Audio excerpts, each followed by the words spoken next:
and case or English.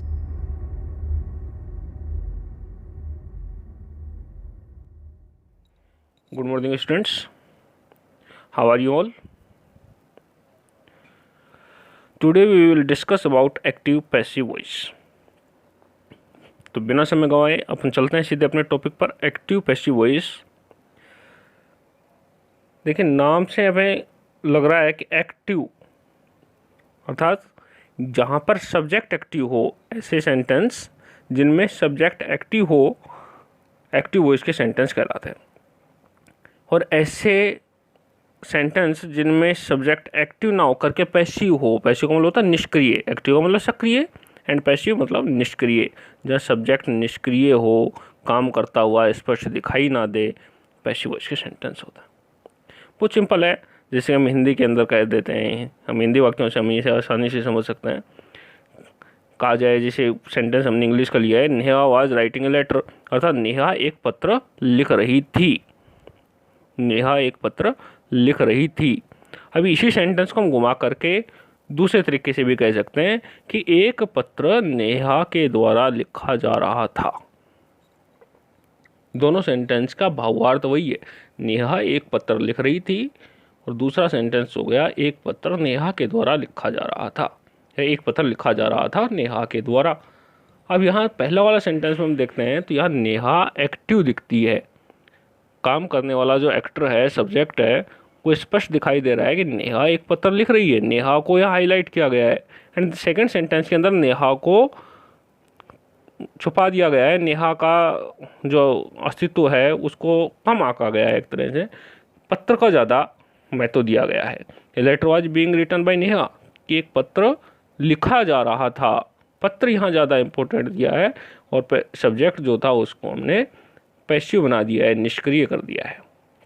तो sentence कहने के तरीके हैं केवल, बाकी कोई ज़्यादा चीज़ें नहीं है इसके अंदर समझने जैसी। सिंपल ये समझिए कि एक्टिव वॉइस के अंदर सब्जेक्ट एक्टिव होता है, अर्थात वो सक्रिय दिखता है, एंड पैसिव वॉइस के अंदर उसे निष्क्रिय कर दिया जाता है। तो हम एग्जाम में हमारे प्रश्न आते हैं एक्टिव वॉइस से पैसिव वॉइस में बदलने के लिए। आजकल एग्जाम में काफ़ी सिंपल भी कर दिया है इस एक्टिव वॉइस पैसिव वॉइस को। कई एग्जाम्स के अंदर तो सिंपल ऑप्शन देता है, थर्ड फॉर्म उसके भरवा देता है, लेकिन हम सारी स्टेप बाय स्टेप समझते हैं कैसे प्रश्न आएंगे और कैसे उनको हम हल कर सकते हैं। देखिए, पहला जो सेंटेंस हमारे सामने जहाँ स्क्रीन पर लिखा हुआ है कि Neha was writing a letter. अब और नीचे में ये एक्टिव वॉइस का सेंटेंस है, नेहा वाज राइटिंग लेटर, और पैसिव वॉइस का नीचे सेंटेंस लिखा हुआ है a letter was being written by Neha.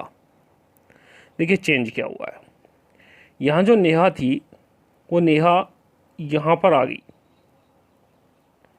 ये जो लेटर लिखा हुआ था यहाँ ए लेटर ये शुरू में आ गया। पहले वाले सेंटेंस के अंदर नेहा, जिसे हम सब्जेक्ट कह सकते हैं, क्योंकि हमें पता है कि साधारण वाक्य की स्ट्रक्चर होती है subject verb and object. Neha subject है और वाज राइटिंग वर्ब है, and then a letter object है। ये हम सभी को पता है, हमने टेंस पढ़े हैं। यदि आपने भी नहीं पढ़े हैं तो ऊपर लिंक के अंदर डिस्क्रिप्शन है में उसका लिंक मिल जाएगा, आई बटन के ऊपर भी उसका लिंक मिल जाएगा, आप उस वीडियो को देख लें तो टेंस को समझ लें। तो सबसे पहले Neha subject, was writing verb, a letter object. अभी जो ये ऑब्जेक्ट था ए लेटर, ये सबसे पहले आ गया, यहाँ का सब्जेक्ट बन गया। और जो नेहा थी जो सब्जेक्ट, ये यहाँ पर आकर के ऑब्जेक्ट का रूप बन गया, और ये सब्जेक्ट यहाँ पर है। अब देखिए वर्ब के अंदर वाज बीइंग रिटन, अर्थात वर्ब जो है यहाँ वाज रिटन से वाज बीइंग रिटन बन गई, कुछ चेंज वर्ब के अंदर हो गया। अर्थात देखिए सेंटेंस के अंदर यहाँ तीन चीज़ें बदली। सब्जेक्ट ऑब्जेक्ट की जगह चला गया, स्थान के ऊपर गया, सब्जेक्ट ऑब्जेक्ट के स्थान पर, एंड ऑब्जेक्ट सब्जेक्ट के स्थान पर, और वर्ब तो स्थान तो वही है लेकिन वर्ब में कुछ परिवर्तन। तो ये हमारा नियम हुआ। पहला नियम तो क्या हो गया कि सब्जेक्ट ऑब्जेक्ट में बदल जाता है या उसके स्थान पर चला जाता है। सब्जेक्ट ऑब्जेक्ट के स्थान पर चला जाता है, ऑब्जेक्ट सब्जेक्ट के स्थान पर आ जाता है। पहला नियम तो चेंज ठीक समझ में आ गया होगा कि हम सब्जेक्ट को जब भी एक्टिव वॉइस में पैसिव वॉइस में बदलेंगे तो हम सब्जेक्ट और ऑब्जेक्ट को इंटरचेंज कर देंगे, एक दूसरे के स्थान को बदल देंगे। क्लियर। दूसरा नियम क्या है वाज राइटिंग को हमने वाज बीइंग रिटन में बदल दिया, अर्थात हमने वर्ब बदली, अर्थात टेंस बदला। वर्ब बदलने का मतलब हमने पढ़ा था पहले भी टेंस के में कि वर्ब बदली मतलब टेंस बदला, तो टेंस बदल जाएगा। दो चीज़ें हो गई, एक तो वर्ब में परिवर्तन हो जाएगा और एक सब्जेक्ट और वो ऑब्जेक्ट में इंटरचेंज हो जाएगा। एक और सेंटेंस को देखते हैं और समझते हैं कि क्या केवल ये दो ही परिवर्तन होते हैं कि कुछ और भी परिवर्तन होता है। नीचे देखिए, नीचे एक सेंटेंस और लिखा हुआ है। नीचे सेंटेंस है, the king gave him a reward. The king gave him a reward. Sentence को समझना, द किंग सब्जेक्ट है, हम सभी को पता है द किंग सब्जेक्ट है। Gave, give, gave, given second form give की, अर्थात वर्ब है। हिम हमें पता है ऑब्जेक्ट है ही का, ही हिम ही का ऑब्जेक्ट है। और ए रिवार्ड ये भी एक ऑब्जेक्ट है, अर्थात इस सेंटेंस के अंदर दो ऑब्जेक्ट हैं। कोई बात नहीं, दो ऑब्जेक्ट हैं तो दो तरीके से इसका पैसिव बन सकता है, लेकिन हम यहाँ पर एक ही ऑब्जेक्ट्स हैं, इसकी चर्चा करते हैं, बाद में हम समझेंगे कैसे पैसिव बनते हैं। अब देखिए अब क्या हुआ इस सेंटेंस में, परिवर्तन क्या हुआ पैसिव वॉइस बनते समय। देखिए हिम जो था, यदि हम इसको प्रोनाउन में ध्यान दें, मैंने नियम भी बताए आगे समझा दूंगा इसको। हिम जो है ये ही का ऑब्जेक्टिव रूप है, प्रोनाउन की टेबल हमने पढ़ी है। ही, हिम जो है वो ही का ऑब्जेक्टिव रूप है, तो हिम बदल गया हिम में, एक परिवर्तन तो ये हुआ, अर्थात ही हिम जो है वो हिम में बदल करके के सब्जेक्ट के रूप में आ गया, अर्थात प्रोनाउन में परिवर्तन, एक नया परिवर्तन यहाँ है। द किंग वही ऑब्जेक्ट के रूप में चला गया बाई लग करके, और जो वर्ब थी गेव, गेव बदल गई गिवन में, अर्थात सेंटेंस और टेंस में परिवर्तन हो गया, वर्ब में परिवर्तन हो गया। ये रिवार्ड अपनी जगह पर कायम है, अर्थात परिवर्तन वही तीन परिवर्तन यहाँ है कि सब्जेक्ट और ऑब्जेक्ट इंटरचेंज हो जाते हैं, आपस में अपना स्थान बदल लेते हैं। ठीक है, वर्ब में कुछ परिवर्तन होता है, वो क्या परिवर्तन होता है हम अभी समझेंगे। ठीक है, एक यहाँ परिवर्तन हमने अलग से पढ़ा कि हिम बदला है हिम में, हिम का हिम नहीं गया है, ऑब्जेक्ट को सब्जेक्ट बनाते समय उसका रूप बदल गया है। तो रूप क्या बदला है, अर्थात प्रोनाउन में परिवर्तन हुआ। तो हमने कुल तीन परिवर्तन हुए एक्टिव वॉइस से पैसिव वॉइस बनाते समय, ये बात को अच्छे से समझ लें, केवल मात्र तीन परिवर्तन होते हैं और बहुत सिंपल है। सबसे पहला परिवर्तन आपने यहाँ समझ लिया होगा कि सब्जेक्ट और ऑब्जेक्ट इंटरचेंज हो जाते हैं, आपस में अपना स्थान बदल लेते हैं। ठीक, दूसरा परिवर्तन क्या हुआ, वर्ब में कि टेंस में कुछ परिवर्तन होता है, हम समझ लेंगे अभी उसे कैसे परिवर्तन होता है। तीसरा परिवर्तन होता है प्रोनाउन में कि प्रोनाउन में यदि सब्जेक्ट की जगह है और ऑब्जेक्ट की जगह जाना है तो वो अपना रूप बदलेगा, और ऑब्जेक्ट की जगह सब्जेक्ट की जगह आएगा तो भी वो अपना रूप बदलेगा। वो कैसे बदलेंगे उन सारी चीज़ों को हम एक एक कर करके पढ़ते हैं। चलिए चलते हैं, शुरुआत करते हैं अपनी इन तीनों नियमों को विस्तार से अध्ययन करते हैं। देखिए इन नियमों को मैंने यहाँ लिख करके आपके लिए रखा है, एक एक नियम को हम अच्छे से समझते हैं। पहला नियम देखिए,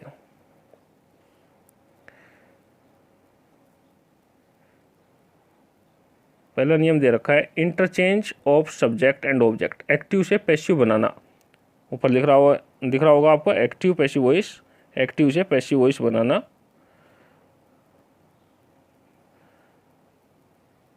interchange of subject and object, पहला नियम मैंने अभी आपको बताया कि सब्जेक्ट और ऑब्जेक्ट अपना इंटरचेंज कर लेते हैं, अर्थात अपना स्थान बदल लेते हैं, एक जगह से दूसरी जगह चले जाते हैं। सब्जेक्ट ऑब्जेक्ट की जगह आ जाता है और ऑब्जेक्ट सब्जेक्ट की जगह। देखिए नियम को, interchange of subject and object, object को सब्जेक्ट बना दिया जाता है। क्लियर, समझ में आ गया, हमने उदाहरण में पढ़ा था भी, ऑब्जेक्ट को सब्जेक्ट बना दिया जाता है तथा सब्जेक्ट को ऑब्जेक्ट बनाकर सामान्यतः इसके पहले बाई का प्रयोग करते हैं। अभी हमने नियम में पढ़ा था कि क्या हुआ था कि ऑब्जेक्ट को तो सब्जेक्ट बना दिया था और सब्जेक्ट को बाई प्लस ऑब्जेक्ट, जो सब्जेक्ट था यहाँ पर उसे बाई लगा करके वहाँ ऑब्जेक्ट की जगह रख दिया गया था। अधिकतर उससे पहले हमने बाई का प्रयोग किया है, लेकिन ये नियम शाश्वत नहीं कि हमेशा बाई लग करके ऑब्जेक्ट लगेगा। कुछ वर्ब्स के ऊपर डिपेंड करता है कि कुछ वर्ब्स ऐसी होती हैं जो बाई लेकर के नहीं चलती प्रीपोजिशन के रूप में, उनके बाद में हमें उनके अकॉर्डिंग अन्य प्रीपोजिशन का प्रयोग करना होता है। तो उसको इसलिए मैंने नोट के अंदर उनको लिखा है, उन वर्ब्स को जो बाई, जिनके बाद में बाई नहीं लगता है, कुछ अन्य प्रीपोजिशन लगते हैं। अर्थात सब्जेक्ट से पहले जहाँ ऑब्जेक्ट हम लिखेंगे उसको बाई प्लस ऑब्जेक्ट लिखेंगे, वहाँ बाई की जगह कुछ अन्य प्रीपोजिशन लगेंगे। आप देखिए उसको नोट, पहला नियम देखिए, एक्टिव से पैसिव बनाते समय ये कुछ वर्ब दे रखे हैं, सरप्राइज्ड, एस्टोनिश्ड, शॉक्ड, डिसअपॉइंटेड के बाद एट। अर्थात यदि इन 4 वर्ब में से कोई सी भी एक वर्ब है, सरप्राइज्ड है, एस्टोनिश्ड है, शॉक्ड है, डिसअपॉइंटेड है, तो हमें उनके बाद एट का प्रयोग करना है। और यदि प्लीज्ड, इम्प्रेस्ड, सेटिस्फाइड, ये 3 वर्ब्स हैं, प्लीज्ड, इम्प्रेस्ड, सेटिस्फाइड है, तो हमें उसके बाद विद का प्रयोग करना है, WITH विद का प्रयोग करना है।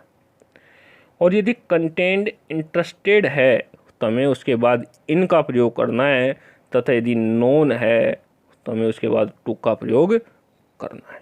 मेरे हिसाब से समझ में आ गया होगा, अब आपको क्लियर हो गया होगा अच्छे से कि एक्टिव से पैसिव बनाते समय यदि surprised, astonished, shocked, disappointed verb दे रखी हैं, तो हमें उसके बाद एट, प्लीज्ड, इम्प्रेस्ड, सेटिस्फाइड ये दे रखी है तो विद, कंटेंड, इंटरेस्टेड दे रखा है तो इन, और नोन दे रखा है तो टू का प्रयोग करेंगे, बाई का प्रयोग नहीं करेंगे। इन वर्ब्स को याद कर लें तो प्रपोजिशन लगाने में आपको दिक्कत नहीं आएगी। बाकी सभी लगभग वर्ब के साथ हम बाई का प्रयोग करते हैं, लेकिन कुछ वर्ब्स हैं ये जिनके साथ बाई प्रपोजिशन लेकर के नहीं चलती हैं ये, और इनके साथ हम निश्चित प्रपोजिशन का प्रयोग करते हैं।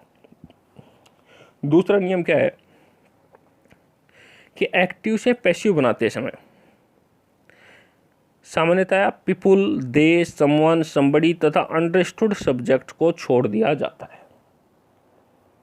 जब देखिए, जब भी हम एक्टिव से पैसिव सेंटेंस बनाते हैं तो सब्जेक्ट के रूप में कई बार ऐसे सब्जेक्ट होते हैं जो अंडरस्टूड होते हैं, कि जब भी हम वो सेंटेंस को कहते हैं तो खुद समझ में आ जाता है कि ये किसके द्वारा किया गया होगा, ये काम किसके द्वारा किया गया होगा। जैसे पीपुल है, लोग, दे, समवन, समबडी, ऐसे सब्जेक्ट्स अंडरस्टूड सब्जेक्ट कहलाते हैं। या कोई अन्य भी सब्जेक्ट है, कोई काम किया गया और वो पता है कि सभी को पता है कि ये काम किसके द्वारा किया जाता है। पेशेंट का इलाज किया जा रहा है जैसे सेंटेंस के अंदर, तो पेशेंट का इलाज कौन करेगा? भाई डॉक्टर करेगा। सिंपल सी बात है कि पेशेंट का इलाज कौन करता है? डॉक्टर करता है। मरीजों का इलाज डॉक्टर करेगा। तो इस डॉक्टर को हम वहाँ पर अंडरस्टूड सब्जेक्ट मान करके उसे छोड़ सकते हैं, उसे छोड़ दिया जाता है। ठीक है, तो ऐसे कोई भी काम जो अंडरस्टूड होते हैं तो उन्हें कौन करने वाला व्यक्ति है, उस सब्जेक्ट को हम बाई प्लस ऑब्जेक्ट ना लगा करके उसे छोड़ देते हैं। समझ में आ गया होगा? तो ये तो हुआ हमारा पहला नियम कि interchange of subject and object, कि सब्जेक्ट को ऑब्जेक्ट की जगह एंड ऑब्जेक्ट को सब्जेक्ट की जगह। मेरे हिसाब से क्लियर हो जाना चाहिए अब आपको। अब हमने दूसरा पढ़ा था प्रोनाउन में बदलाव। देखिए प्रोनाउन में क्या बदलाव होते हैं, बहुत ही सिंपल है। देखिए प्रोनाउन में क्या बदलाव होगा, यदि प्रोनाउन का देखिए मैंने बताया था आपको pronoun first person, second person, third person, जब भी आपने टेंस पढ़ा था शुरुआत में तो हमने पढ़े थे, और यदि नहीं भी पढ़े थे तो यहाँ पे आपको बता देता हूँ मैं। देखिए कुछ प्रोनाउन, 3 प्रकार के प्रोनाउन होते हैं पर्सनल प्रोनाउन।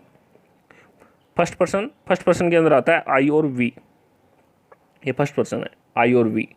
यूँ जो है वो सेकंड पर्सन है, और ही, सी, इट, दे ये थर्ड पर्सन है। समझ में आ गया?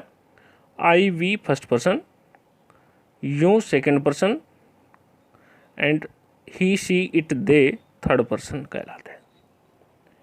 ये है सब्जेक्टिव रूप, अर्थात सब्जेक्ट में इस रूप में आते हैं।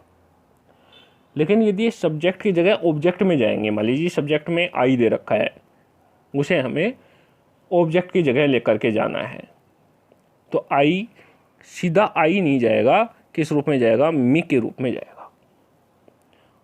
आई के रूप में न जा करके मी के रूप में ऑब्जेक्ट में जाएगा। और यदि वहाँ ऑब्जेक्ट में मी दे रखा है और उसे हमें सब्जेक्ट बनाना है तो हम उसे मी ना लग करके आई लिखेंगे। ये मेरे हिसाब से आपस में समझ में आ गई होगी आपको। यदि सब्जेक्ट में आई दे रखा है तो उसे हम ऑब्जेक्ट बनाएंगे तब उसे मी लिखेंगे, और यदि ऑब्जेक्ट में मी दे रखा है और उसे हमें सब्जेक्ट बनाएंगे तो हम उसे आई के रूप में लिखेंगे। क्लियर। ऐसे ही वी सब्जेक्ट में दे रखा है, उसे ऑब्जेक्ट में अस, और ऑब्जेक्ट में अस दे रखा है तो उसे सब्जेक्ट में वी। यूँ चाहे वो सब्जेक्ट में हो चाहे ऑब्जेक्ट में हो समान रहता है। ही सब्जेक्ट में ही, सब्जेक्टिव रूप में ही एंड ऑब्जेक्टिव रूप में हिम, सब्जेक्टिव रूप में शी एंड ऑब्जेक्टिव रूप में हर। इट दोनों रूप में समान रहता है, सब्जेक्टिव में भी इट होता है एंड ऑब्जेक्ट में भी इट होता है। सब्जेक्टिव रूप में दे एंड ऑब्जेक्टिव रूप में देम। तो ये तो ही हमारे पर्सनल प्रोनाउन की बात। इनको आप अच्छे से याद कर लें, केवल 7 प्रोनाउन है, ये 7 शब्द हैं और आपको मेरे हिसाब से अच्छे से याद हो जाएंगे। I we you he she it they, और इनका प्रोनाउन, इनका ऑब्जेक्टिव रूप आपको अच्छे से याद हो जाना चाहिए।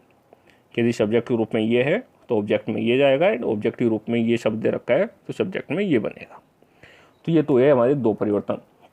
पहला परिवर्तन हमने पढ़ा interchange of subject and object, और दूसरा परिवर्तन हुआ प्रोनाउन में बदलाव। अब हम चलते हैं थर्ड नियम। हमारा थर्ड नियम था हमारा वर्ब में बदलाव। वर्ब में किस प्रकार से बदलाव होते हैं, देखिए। वर्ब का मतलब टेंस। वर्ब से हम यहाँ समझ सकते हैं सीधा कि टेंस में किस प्रकार से बदलाव होता है। देखिए यदि टेंस हमने पढ़े थे वहाँ सारे, present indefinite, present continuous, present perfect and present perfect continuous, सारे टेंसों को समझते हैं। मान लीजिए यदि वाक्य प्रेजेंट इंडेफिनिट का है, एक्टिव वॉइस का सेंटेंस, एक्टिव वॉइस का सेंटेंस प्रेजेंट इंडेफिनिट का है, तो हमें उसे पैसिव वॉइस जब बदलेंगे, पैसिव वॉइस जब बनाएंगे तो हम उसके अंदर हेल्पिंग वर्ब के रूप में इज एम आर का प्रयोग करेंगे और वर्ब की थर्ड फॉर्म का प्रयोग करेंगे। एक चीज़ तो आप यहाँ गांठ मान लीजिए कि जब भी हम वर्ब एक्टिव वॉइस से पैसिव वॉइस बनाएंगे तो मेन वर्ब की तो हमेशा ही थर्ड फॉर्म आएगी, हमेशा ही, चाहे वो किसी भी टेंस का वाक्य है, चाहे वो किसी भी टेंस का वाक्य है, मेन वर्ब की तो हमेशा थर्ड फॉर्म ही आएगी। इस नियम को तो गांठ मान लें। अब बात करते हैं हेल्पिंग वर्ब की, क्योंकि हेल्पिंग वर्ब भी एक्सिलरी वर्ब भी बची, तो उसमें क्या परिवर्तन होता है, तो उसको ध्यान दे लें कि प्रेजेंट इंडेफिनिट है तो उसकी हेल्पिंग वर्ब बन जाएगी इज एम आर, अर्थात प्रेजेंट इंडेफिनिट है तो प्रेजेंट कॉन्टिन्यूअस की हेल्पिंग वर्ब लगेंगी। समझ में आ गई। प्रेजेंट इंडेफिनिट है तो प्रेजेंट कॉन्टिन्यूअस की हेल्पिंग वर्ब लगेंगी, अर्थात इज एम आर के लगेंगी। ऐसे यदि पास्ट इंडेफिनिट है तो पास्ट कॉन्टिन्यूअस की हेल्पिंग वर्ब लगेंगी। पास्ट इंडेफिनिट है तो हम उसमें कौन से लगाएंगे, पास्ट कॉन्टिन्यूअस। पास्ट कॉन्टिन्यूअस में कौन सी हेल्पिंग वर्ब आती है, was were. Clear. Present indefinite का एक्टिव वॉइस का सेंटेंस है, उसे हम बदलेंगे पैसिव वॉइस में तो प्रेजेंट कॉन्टिन्यूअस की हेल्पिंग वर्ब का काम लेंगे। पास्ट इंडेफिनिट का सेंटेंस है और उसे हम पैसिव वॉइस में बदलेंगे तो उसमें हम पास्ट कॉन्टिन्यूअस की हेल्पिंग वर्ब का प्रयोग करेंगे। ठीक है। अब यदि प्रेजेंट इंडेफिनिट, प्रेजेंट कॉन्टिन्यूअस का ही सेंटेंस है या फिर पास्ट कॉन्टिन्यूअस का ही सेंटेंस है तो क्या करेंगे, देखिए प्रेजेंट इंडेफिनिट के प्रेजेंट कॉन्टिन्यूअस के अंदर आती हैं इज एम आर और पास्ट कॉन्टिन्यूअस के अंदर आती हैं वाज वर। इनका ही सेंटेंस दे दिया तो हम क्या करेंगे, संबंधित हेल्पिंग वर्ब लगाएंगे और उसके बाद बीइंग लगा देंगे और वर्ब की थर्ड फॉर्म तो आती है। अर्थात समझ में आ गया होगा कि इनमें से जो भी हेल्पिंग वर्ब हमने वहाँ प्रयोग कर रहे हैं अकॉर्डिंग टू सब्जेक्ट, वो हेल्पिंग वर्ब लग जाएगी plus being and plus verb की थर्ड फॉर्म। अर्थात यदि कंटिन्यूअस ही दे रखा है, सिंपल सा कहने का मतलब ये है, यदि कंटिन्यूअस ही दे दिया, चाहे वो प्रेजेंट का कंटिन्यूअस है चाहे वो पास्ट का कंटिन्यूअस है, कंटिन्यूअस का ही वाक्य एक्टिव वॉइस का है तो हम उसमें सिंपल बीइंग लगा देंगे, BEING बीइंग लगा देंगे हेल्पिंग वर्ब के बाद, बाकी और कोई परिवर्तन नहीं है। तो सिंपल याद करने में भी कहीं दिक्कत नहीं है कि प्रेजेंट इंडेफिनिट का वाक्य है तो हमें प्रेजेंट कॉन्टिन्यूअस की हेल्पिंग वर्ब लगानी है, पास्ट इंडेफिनिट का है पास्ट कॉन्टिन्यूअस की हेल्पिंग वर्ब लगानी है, और यदि प्रेजेंट कॉन्टिन्यूअस या पास्ट कॉन्टिन्यूअस का ही है तो हम उसके साथ बीइंग लगा देंगे। क्लियर। देखिए आगे बढ़ने और क्या परिवर्तन होता है।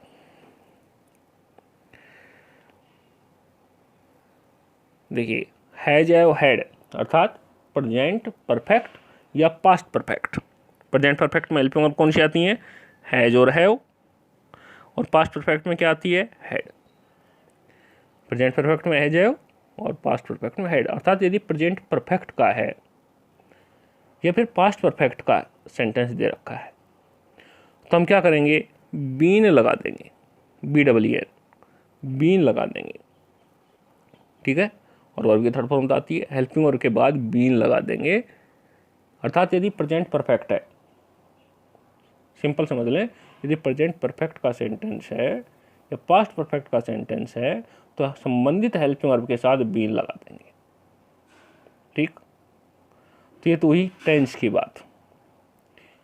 टेंस की बात क्या हुई, देखिए ध्यान दे ले वापस से।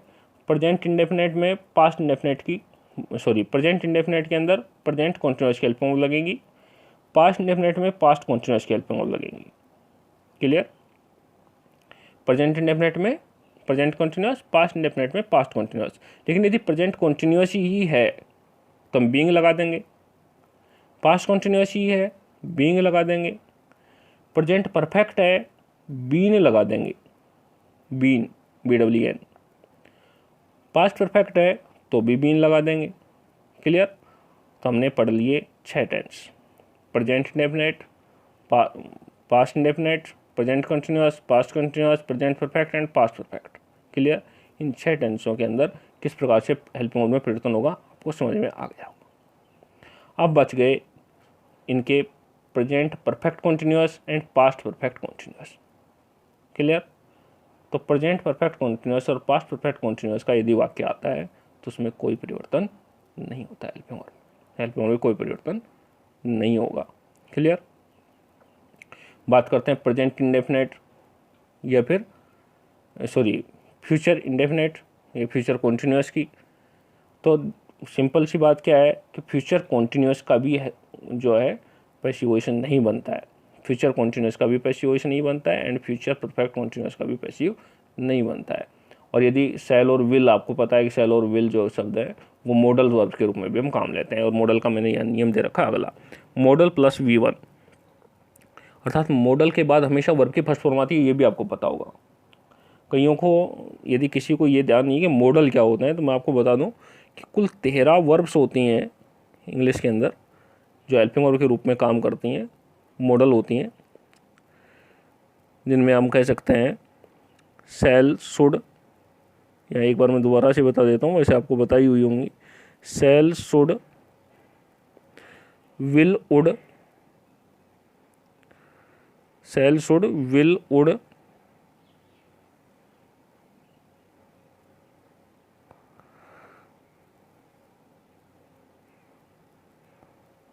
Can, could,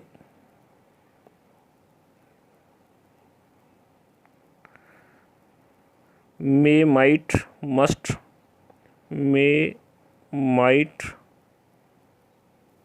must, can, could, shall, should, will, would, may, might, must. और क्या होते हैं modal, need not, need not, use to and ought to. एक डेयर और बच गया, ought to and dare, dare not आता है अक्सर, डेयर नॉट। ये 13 मॉडल वर्ब होती हैं और इनके बाद अक्सर क्या होता है, वर्ब की फर्स्ट फॉर्म ही आती है। मॉडल के बाद हमेशा वर्ब की फर्स्ट फॉर्म ही आती है। अब इनको जब हमें बदलना होगा पैसिव वॉइस में तो हम क्या कर देंगे, सिंपल मॉडल के बाद में केवल बी लगा देंगे, केवल बी लगा देंगे और वर्ब की थर्ड फॉर्म तो आनी है। वर्ब की थर्ड फॉर्म तो पैसिव का मतलब ही वर्ब की थर्ड फॉर्म है, ये मान लें। लेकिन यदि मॉडल के बाद वर्ब की सिंपल फर्स्ट फॉर्म ना दे करके हैव लगा करके, मॉडल के बाद तो हमेशा वर्ब की फर्स्ट फॉर्म ही आती है, लेकिन यदि मॉडल के साथ हैव लगा दिया गया है, जैसे हमने पढ़ा था फ्यूचर परफेक्ट टेंस के अंदर शैल हैव, विल हैव, इस प्रकार से लगा दिया गया और वर्ब की थर्ड फॉर्म दे रखी है, तो मॉडल के बाद हम हैव बीन कर देंगे। सिंपल वो संबंधित मॉडल लगा करके हैव बीन लगा देंगे और फिर वर्ब की थर्ड फॉर्म लगा देंगे। तो मेरे हिसाब से वर्ब में किस प्रकार से परिवर्तन होते हैं आपको समझ में आ गया होगा। मॉडल का भी क्लियर हो गया होगा कि मॉडल के बाद वर्ब की फर्स्ट फॉर्म है, सिंपल बी लगा देंगे, हैव प्लस वर्ब की थर्ड फॉर्म है तो हैव बीन कर देंगे और कोई परिवर्तन नहीं होता है। ये तो हुई वर्ब में परिवर्तन की बात। इसके अलावा कोई भी यदि वर्ब आती है सेंटेंस के अंदर तो आप ये समझें कि उसका पैसिवेशन नहीं बनता। जितना मैंने बताया केवल सिंपल इसी के पैटर्न के ऊपर चलें और पैसिव वॉइस को बनाएं। अब हम एक एक सेंटेंस को लेकर के चलते हैं, कुछ अभ्यास करके देखते हैं। अब हम कुछ अभ्यास करते हैं सेंटेंस का। एक्सरसाइज देखिए, Ram was crossing the river. Simple, हम अब सिंपल बदलेंगे सेंटेंस को तुरंत, आपको देखते ही समझ में आना चाहिए। अब देखिए, Ram was crossing the river, Ram subject, simple, Ram क्या है subject, was crossing verb and the river object. पता हो गया, Ram subject, was crossing verb and the river object. तो सबसे पहला नियम हमारा सब्जेक्ट एंड ऑब्जेक्ट इंटरचेंज, अर्थात ऑब्जेक्ट सब्जेक्ट बनेगा। तो द रिवर क्या बना दिया, द रिवर ऑब्जेक्ट को सब्जेक्ट बना दिया। वर्ब में परिवर्तन, was crossing, was crossing past continuous, past continuous में किस में बदलेगा, बीइंग लग जाएगा। पढ़ा था हमने, प्रेजेंट कॉन्टिन्यूस या पास्ट कॉन्टिन्यूस हो तो बीइंग लगा देते हैं, तो वाज बीइंग लगा दी। क्रॉसिंग वर्ब की third form crossed, Ram by plus object. Clear हो गया होगा। देखिए कितना सिंपल है। ऑब्जेक्ट को हमने सब्जेक्ट बनाया, द रिवर, पहला नियम, सब्जेक्ट को ऑब्जेक्ट बाई राम की जगह। वर्ब में परिवर्तन क्या हुआ, वाज क्रॉसिंग हमने पढ़ा था कि जब भी प्रेजेंट कॉन्टिन्यूस का हो या is am are was were हो तो हम उसके साथ बीइंग लगा देते हैं, तो वाज बीइंग क्रॉस्ड। क्लियर। अगला सेंटेंस देखिए, she reads a story, she reads a story, तुरंत पहचानिए, she subject, reads verb and a story object. Object को सब्जेक्ट बनाएंगे, ए स्टोरी सब्जेक्ट बन गया। रीड्स प्रेजेंट इंडेफिनेट, पता हो गया, एस लगा हुआ है तो क्या है प्रेजेंट इंडेफिनेट। प्रेजेंट इंडेफिनेट किस में बदलेगा, कौन सी हेल्पिंग लगेंगी, पास्ट कॉन्टिन्यूस की। तो स्टोरी के हिसाब से इज, एक क्वेश्चन सब्जेक्ट है, सिंगुलर सब्जेक्ट है तो इज। और रीड की थर्ड फॉर्म रेड, READ। और सिक्का हमने पढ़ा था बाई हर, प्रोनाउन के रूप में सिक्का क्या बनता है, ऑब्जेक्ट हर, सिक्का ऑब्जेक्ट हर, सब्जेक्ट के रूप में सी एंड ऑब्जेक्ट के रूप में हर। क्लियर हो गया। She reads a story, a story is read by her. Third sentence देखिए, she cooked food for me, she cooked food for me, she subject, cooked verb, food object. Simple, object को क्या बना देंगे, subject, food को subject बना दिया। Cooked verb की second form अर्थात पास्ट इंडेफिनेट, पास्ट इंडेफिनेट में हेल्पिंग वर्ब लगेगी पास्ट कॉन्टिन्यूस की, पास्ट कॉन्टिन्यूस की हेल्पिंग वर्ब लग गया थी वाज। वर्ब की थर्ड फॉर्म कुक्ड और फॉर मी दे ही रखा था, सी चेंज हो गया बाई प्लस ऑब्जेक्ट, तो सिक्का चेंज हो गया बाई हर।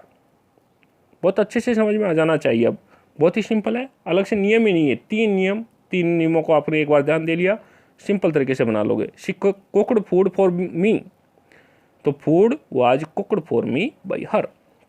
नेक्स्ट सेंटेंस देखिए, fourth, your team can win the match, your team can win the match.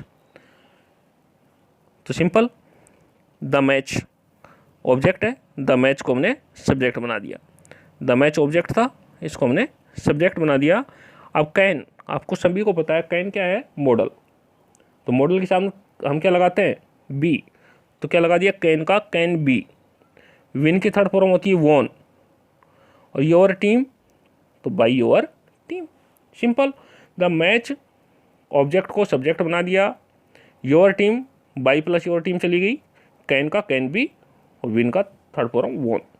अगला सेंटेंस देखिए, someone has picked up my pocket, someone has picked up my pocket, object पहचान में आ गया, my pocket, my pocket को हमने subject बना लिया। हैज पिक्ड अप समझ में आ रहा है, प्रेजेंट परफेक्ट है, प्रेजेंट परफेक्ट है तो हैज हमने पढ़ा था हैज, हैव, हैड, यदि हो तो क्या लगा देते हैं उनके साथ, बीन, हैज हैव हैड हो तो बीन लगा देते हैं, माई पॉकेट के साथ हैज बीन, बीन लगा दिया, हैज बीन पिक्ड अप। अब हमने पढ़ा था कि वहाँ समवन हो, पीपुल हो, इस प्रकार के समबडी हो, कोई ऐसे सब्जेक्ट होते हैं तो उनको हम बाई प्लस ऑब्जेक्ट लिखने की जरूरत नहीं होती है। ठीक है, सिंपल। अगला सेंटेंस देखिए, a car run over a child, a car run over a child, तो object a child, a child को हमने सब्जेक्ट बना दिया। रन ओवर देखिए, रन, रन की स्पेलिंग हमने पढ़ा है RUN, simple first form run, और इसकी सेकंड फॉर्म होती है RAN, RAN। तो ये कौन सी फॉर्म है? सेकंड फॉर्म है। तो सेकंड फॉर्म है तो कौन सा टेंस हो गया? Past indefinite. और पास्ट इंडेफिनेट में क्या करते हैं हम? हेल्पिंग और कौन सी लगाते हैं? पास्ट कॉन्टिन्यूअस की, अर्थात वाज वर। तो एक कार के साथ वाज, एक car was run over. Third form run होती है वापस, रन ओवर बाई एक कार को बाई प्लस एक कार कर दिया। क्लियर, समझ में आ गया? सातवां सेंटेंस देखिए, आई नो हिम। सबसे पहले ऑब्जेक्ट को पकड़ा, ऑब्जेक्ट को हमने बना दिया सब्जेक्ट, हिम का ही। क्लियर। नो वर्ब की फर्स्ट फॉर्म है, हमें पता है वर्ब की फर्स्ट फॉर्म अर्थात प्रेजेंट इंडेफिनेट। प्रेजेंट इंडेफिनेट को हम बदलते हैं प्रेजेंट कॉन्टिन्यूअस की हेल्पिंग वर्ब में। प्रेजेंट कॉन्टिन्यूअस में आती है इज, एम, आर, और ही के साथ इज। नो की थर्ड फॉर्म होती है नोन, और हमने पढ़ा था अभी कि नोन के साथ बाई नहीं लगता है, तो क्या लगता है? To, known to me, he is known to me. यहाँ बाई नहीं लगेगा, ये ध्यान रखना है। नोन के साथ टू लगता है और आई ऑब्जेक्ट के रूप में बदलेगा तो मी बन जाएगा। क्लियर हो गया होगा? अगला आठवां सेंटेंस देखिए, the box contains coins. Coins object, coins को हमने बनाया यहाँ पर सब्जेक्ट। कंटेंस वर्ब की फर्स्ट फॉर्म के साथ SES अर्थात प्रेजेंट इंडेफिनेट। प्रेजेंट इंडेफिनेट में हेल्प फॉर्म लगेगी प्रेजेंट कॉन्टिन्यूअस की, आर। वर्ब की थर्ड फॉर्म कंटेंट। अब कंटेंट के साथ भी हमने पढ़ा था वहाँ कि बाई नहीं लगता है, कंटेंट के साथ क्या लगता है? इन।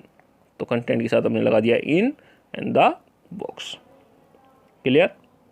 नौवां सेंटेंस देखिए, you could help him. You could have helped him. तो देखिए ऑब्जेक्ट हमने पकड़ा हिम को बना दिया हमने सब्जेक्ट ही। ठीक है। कुड हैव अर्थात मॉडल के साथ हैव, तो हम क्या लगा देंगे? Have been. तो कुड हैव बीन। ठीक है, हमने यही पढ़ा था कि यदि मॉडल के साथ हैव लगा हुआ हो तो हम हैव बीन कर देंगे उसे। तो कुड हैव बीन। वर्ब की थर्ड फॉर्म हेल्प्ड है ही, और यू का यूँ ही रहता है, ऑब्जेक्ट में जाता है तो by you could have been helped by you. Clear हो गया होगा? अगला सेंटेंस देखिए, our friends may help us. Clear हो गया? अस को हमने बनाया ऑब्जेक्ट को सब्जेक्ट वी। मे मॉडल है और मे के बाद क्या लगा देंगे? May be. मॉडल की यदि फर्स्ट फॉर्म दे रखी है मॉडल के बाद में तो हम सीधा क्या करते हैं? बी लगा देते हैं, तो मे बी। और हेल्प की थर्ड फॉर्म हेल्प्ड, और आवर फ्रेंड्स सब्जेक्ट है तो बाई आवर फ्रेंड्स। क्लियर हो गया होगा मेरे हिसाब से आपको। तो सिंपल एक्टिव से पैसिव वॉइस बनाना, साधारण वाक्यों का हम एक्टिव से पैसिव वॉइस बनाना हमने आज सीखा है, और मेरे हिसाब से आपको अच्छे से क्लियर हो जाना चाहिए। इन तीनों नियमों को आप 2-3 बार अध्ययन करें, और 2-3 बार करने से आपको अच्छे से याद हो जाएंगे, और आप किसी भी सेंटेंस को एक्टिव से पैसिव बनाने में अच्छे से कामयाब हो पाओगे। कल हम इंट्रोगेटिव सेंटेंस या फिर इम्परेटिव सेंटेंस के बारे में, कि उनको कैसे एक्टिव से पैसिव वॉइस बनाते हैं, उसके बारे में अध्ययन करेंगे।